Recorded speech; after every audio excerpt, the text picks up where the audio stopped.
जिल्ह्यात पारंपरिक धान उत्पादनाला पर्याय म्हणून आणि शेतकऱ्यांना चांगले आर्थिक उत्पन्न मिळविण्यासाठी शिंगाडा शेती हा पर्याय असून या शेतीसाठी आवश्यक ते प्रशिक्षण शेतकऱ्यांना देण्यात येईल। त्यावरील प्रक्रिया उद्योगासाठी प्रोत्साहन देण्यात येईल असे पालकमंत्री डॉक्टर विजयकुमार गावित यांनी सांगितले। पवनी तालुक्यातील खापरे रोड येथे बालाजी शिवरकर यांच्या शिंगाडा शेतीला त्यांनी भेट देऊन पाहणी केली। शिंगाड्याचे पीक व त्याची उपयुक्तता तसेच त्यापासून व्यावसायिक उत्पादने तयार करण्याची प्रक्रिया याबाबत त्यांनी साकोली कृषी विज्ञान केंद्राच्या वरिष्ठ वैज्ञानिक डॉक्टर उषा डोंगरवार यांच्याशी चर्चा केली। या ठिकाणी त्यांनी शेतकऱ्यांशी देखील संवाद साधला। यावेळी जिल्हाधिकारी योगेश कुंभेजकर, उपविभागीय अधिकारी गजेंद्र बालपांडे, जिल्हा कृषी अधीक्षक संगीता माने, मत्स्य उत्पादक संघाचे अध्यक्ष प्रकाश पचारे उपस्थित होते। या कार्यक्रमाचे प्रास्ताविक डॉक्टर उषा डोंगरवार यांनी केले। भंडारा जिल्हा हा नैसर्गिक साधन संपत्तीने समृद्ध आहे। या जिल्ह्यात मुबलक प्रमाणात पाणी उपलब्ध असून या पाण्यावर धानाच्या पारंपरिक शेतीशिवाय शिंगाडा उत्पादन करावे।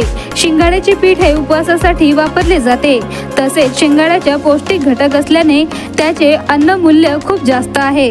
भंडाऱ्याची ओळख शिंगाड्याचा जिल्हा अशी व्हावी अशी अपेक्षा त्यांनी व्यक्त केली। त्यासाठी दर्जेदार प्रजाती या जिल्ह्यात उत्पादित करण्यात याव्यात, तसेच शेतकऱ्यांना यासाठी प्रोत्साहन देण्यात यावे। जिल्हा नियोजन समितीतून या प्रकल्पासाठी नाविन्यपूर्ण प्रयोगातून निश्चितच शेतकऱ्यांना प्रशिक्षण देण्यात येईल। तसेच त्या शिंगाड्यावरील प्रक्रिया उद्योगासाठी देखील त्यांना प्रशिक्षण व आवश्यक ते सहकार्य प्रशासनाकडून करण्यात येईल असे देखील त्यांनी आश्वस्त केले।